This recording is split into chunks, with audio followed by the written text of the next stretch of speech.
Baik, pengertian formulasi.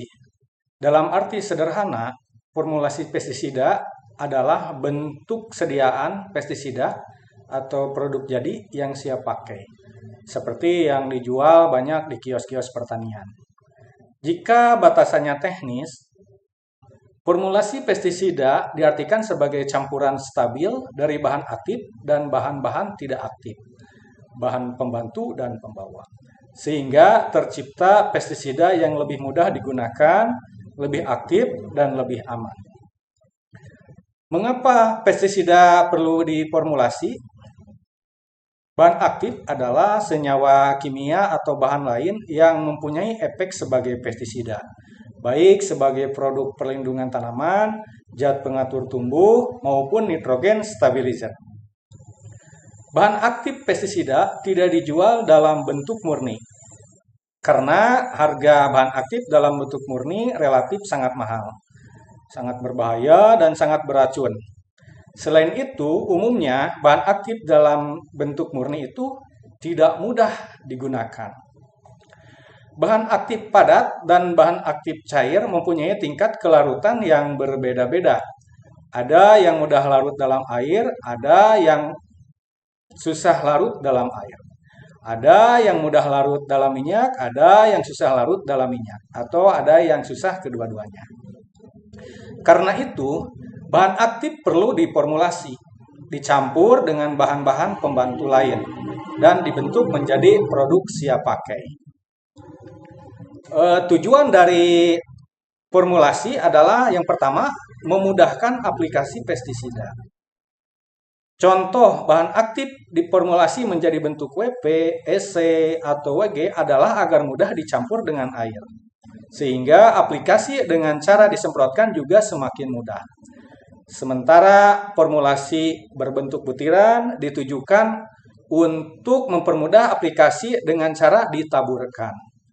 Jika formulasi butiran diaplikasikan dengan cara disemprot, hal tersebut pun mudah. Tinggal dilarutkan formulasi butiran menggunakan air.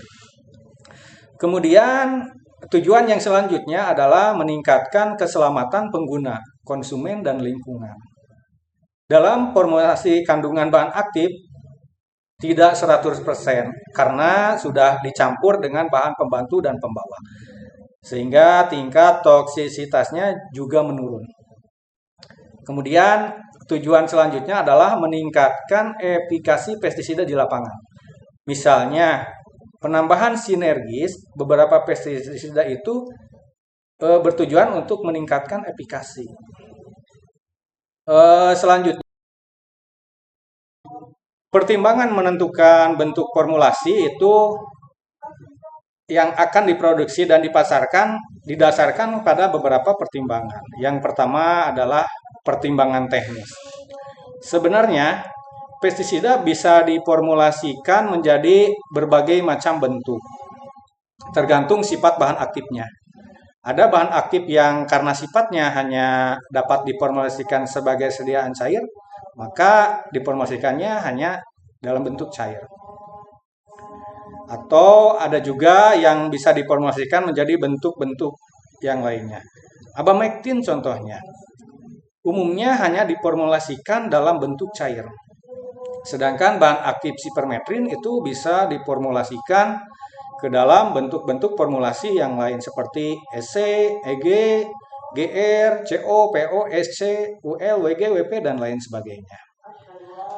Ada kalanya bahan aktif juga perlu diubah bentuknya menjadi senyawa kimia yang lain, sehingga dalam bentuk yang baru menjadi mudah digunakan. Contohnya, bahan aktif yang berbentuk asam yang susah larut dalam air akan diubah menjadi bentuk garam yang lebih mudah larut dalam air. Meskipun begitu, produsen biasanya memilih bentuk formulasi yang secara teknis paling sederhana.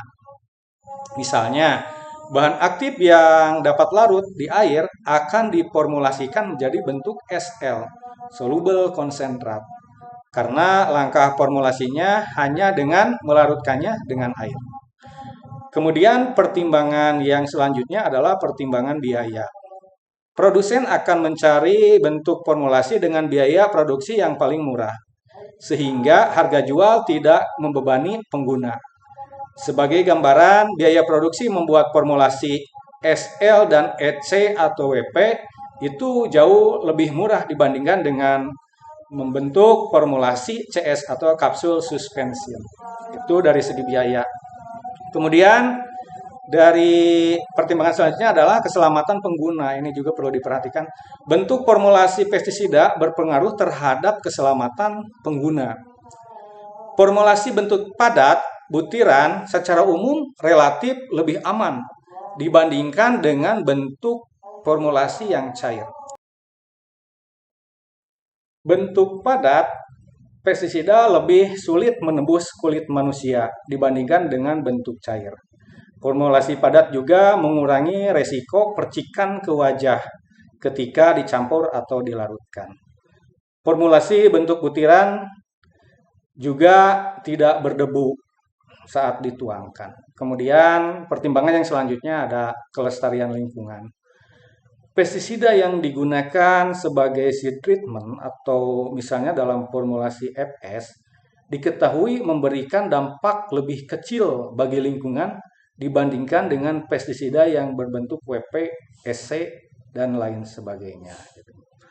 Kemudian ada juga pertimbangan biologi OPT. Formulasi pestisida yang hubungannya dengan biologi OPT adalah biologi OPT yang akan dikendalikan juga mempengaruhi bentuk formulasi. Misalnya, untuk mengendalikan hama yang berada di dalam atau balik daun, mungkin perlu ditambahkan bahan penembus atau penetran di formulasinya, agar bahan aktif bisa masuk ke jaringan daun. Sementara untuk mengendalikan OPT yang berada di permukaan daun, bahan penembus itu tidak perlu ditambahkan. Kemudian, pertimbangan yang selanjutnya adalah fitotoksitas. Beberapa senyawa kimia yang digunakan dalam formulasi mungkin menyebabkan tanaman yang disemprot mengalami gangguan. Misalnya, formulasi WP biasanya dianggap sangat aman terhadap tanaman dibandingkan dengan formulasi yang lainnya. Mungkin itu yang dapat disampaikan mengenai sedikit tentang formulasi pestisida. Terima kasih.